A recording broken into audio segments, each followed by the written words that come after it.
Ce phénomène-là, c'est pas nouveau. Ça a daté depuis l'époque du prophète sallallahu alayhi wa sallam. Il était même vivant. Mais à l'époque, chaque localité basée sur sa considération de l'apparition de la lune. Maintenant, ce qui est étonnant, dans une localité ou bien dans un pays, on remarque, c'est-à-dire les gens, les autres commencent le début du Ramadan lundi, les autres, par exemple, mardi. La Korité aussi pareil, ça vraiment, c'est pas joli. Un pays doit faire ensemble début du Ramadan, mais aussi la fête de la Korité.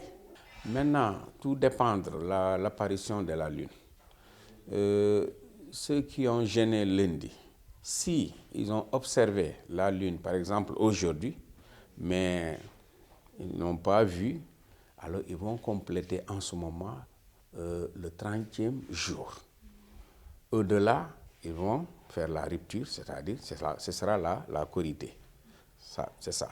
Parce que le prophète a dit Soumu li ru'yatihi wa aftiru li ru'yatihi.